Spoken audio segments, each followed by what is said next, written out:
Hello and welcome to Spoonful of Simplicity English. Holi is round the corner, and therefore, I want to wish all my viewers and their families a very happy and colorful Holi.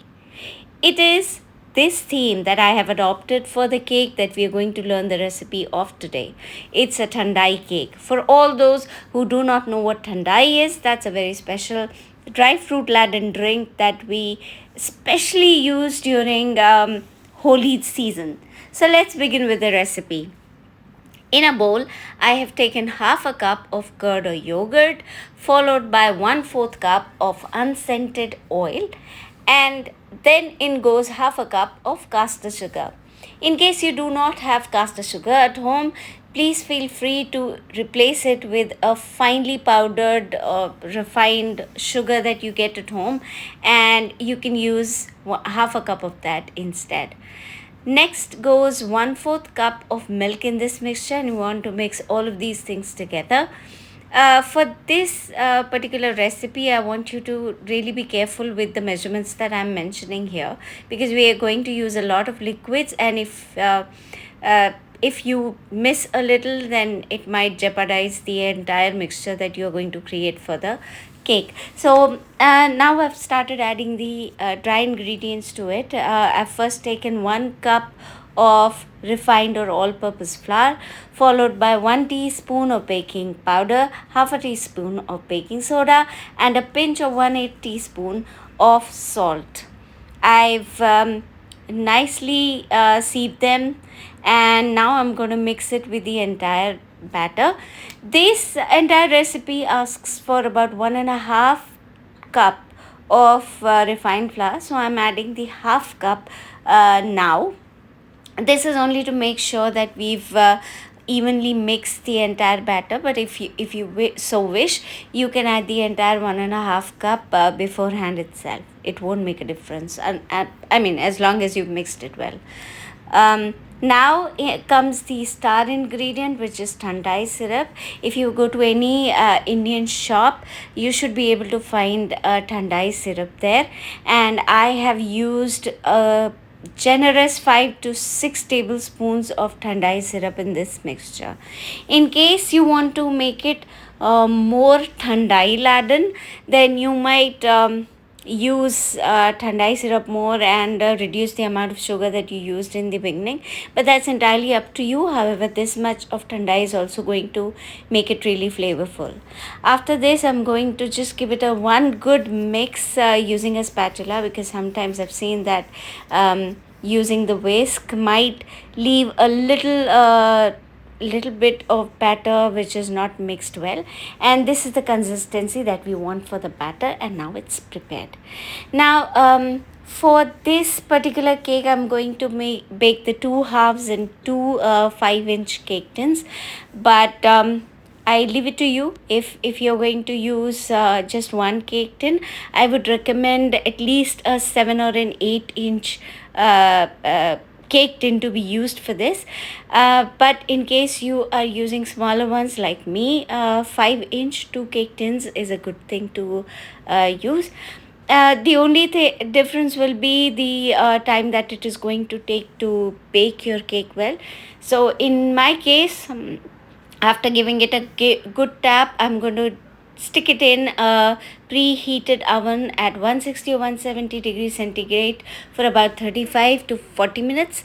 In case you're baking it in one tin of about 7 or 8 inches, it might take you around 60 to 70 minutes, but you can make the judgment using a skewer. When you insert it and it comes out clean, that's when you know that your cake is baked well and you can stop baking. If not, then you please bake it a little further till you reach that stage. Now I'm going to demold my cakes, and as you can see, this seems like a pretty easy thing to do. This has come out to my surprise really nice, and it's gotten beautiful golden color to it, and this is quite soft as well.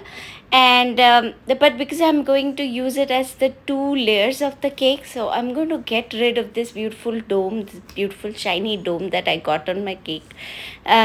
If I were using it without the icing, this is where I could stop perhaps, but um, this will be a half-hearted cake in that case. So I recommend you to follow this recipe further, and make use some cream in this to make it seem even tastier.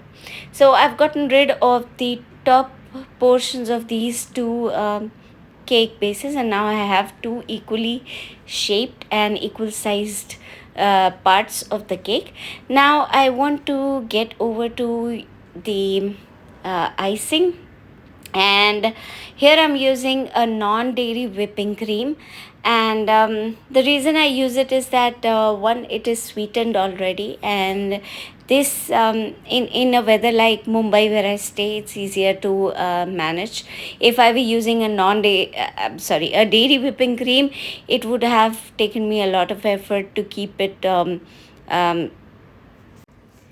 stable as a cream. So anyway, I'm going to use 1 cup of this whipping cream. Bear in mind, this is sweet, so I will not be using any icing sugar in this. But if you're using a dairy cream, that's I leave it to your judgment how much of sugar that you want to add to it, because this is a Thandai cake and we are going to use again the Thandai syrup, which is quite sweet in its own. So that will be your judgment call. How much sugar and how much Thandai syrup do you want to make use of, so that this comes out to be a really, really delicious icing. Now, like I said, for this, I'm going to use a hand beater, and I'm going to whip this cream till it comes to stiff peaks. But before I do that, like I said, I'm going to add some Thandai syrup to this. So I have decided to use only 2 tablespoons of Thandai syrup in this, and that's going to make this a little bit sweeter, as well as also add the essence that I would need. I'm not using any vanilla essence or any of the other artificial essences. This Thandai syrup has a very strong saffron fragrance to it, so that will take care of the essence for this cream, and also the fragrance or the essence that we needed for our cake.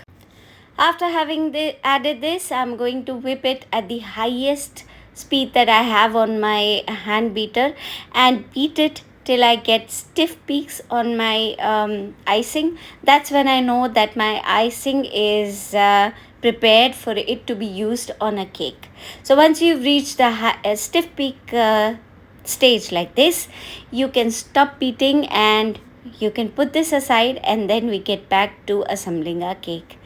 Now friends, I'm going to use a turntable for this. This comes in really handy if you want to ice your cake, or if you're going to make any put any decorations over your cake. So I recommend that if you are into baking a lot of cakes, and if you're also going to frost it often, then you must invest in a good turntable. Now, for moistening this cake, I'm going to use some milk, and again I have added 1 tablespoon of Thandai syrup. So you must have gauged by now, this is going to be a really, really sweet cake, and sweet but really tasty sweet. So if you can ignore the threat of diabetes, or if you already have diabetes, this might be your cheat day, and you can take care of it a little later. Well, after moistening it, I am going to leave this for at least 5 minutes for the milk to settle down before I start layering it with the frosting. And I'm going to use a generous blob of frosting first, and level it over my first layer. Now, like I was saying, for this cake, for my cake, I've used 1 cup of cream. But if you, I was just kidding earlier, but if you really think that you don't want so much of frosting on this cake, you can reduce it and take something around half a cup, or 1/3 cup of icing, and that should also be good. The next thing that I'm adding here is roasted and coarsely ground pistachios. Again, that is your choice. I have used pistachios, but if you'd like to add any almonds or cashews or any other dry fruits to it, please feel free to do it. If you roast it before you ground it, it's going to make it seem tastier. But if you don't want to do that and you want to use it raw, I think it should also be fine, as long as there's a lot of flavor in the cake, so it doesn't matter anyway. So while we were chit chatting, I've also added the next layer. I moistened it with a lot of milk in this, and I again let it rest for around 5 minutes before I started doing this first layer, which is the crumb coat. So for all those who don't understand what a crumb coat is, basically when you bake a cake, there is a likelihood of a lot of crumbs to be around. So what we do is we put a thin layer of icing over it, and then we leave this cake into a fridge for it to settle down, for it to absorb all the crumbs, so that when we're doing the final layer, we don't get it messed up with the crumbs that have been around on the cake. So after doing the first layer, I let my cake rest in the fridge for about 15 to 30 minutes, and after that I've started doing this next layer.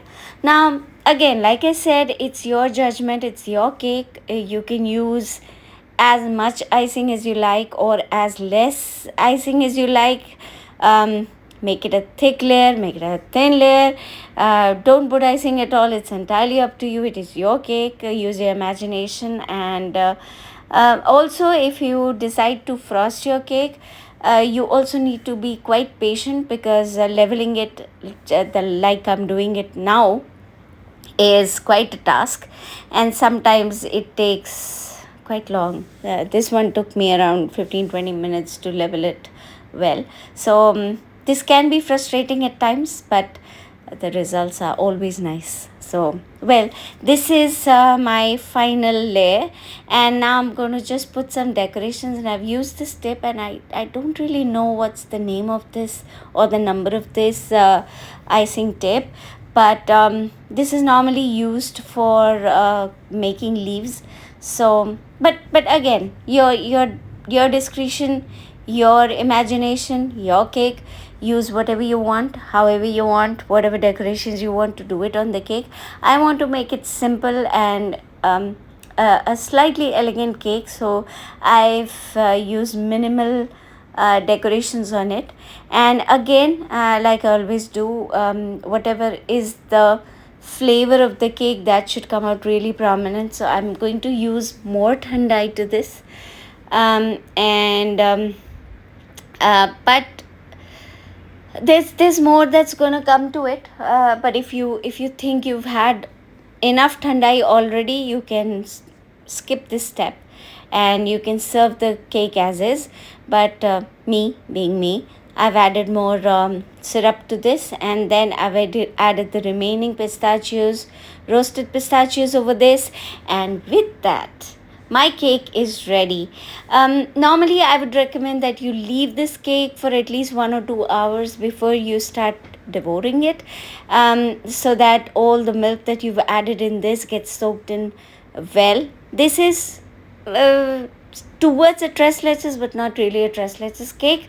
But this is heavenly tasty, something that I can guarantee. So friends, if you really like this recipe, please do not forget to hit the like button.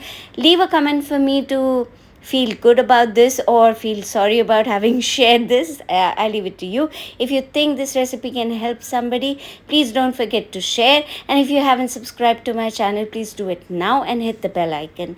I shall meet you with another recipe soon enough. Till then, please take care. Bye bye.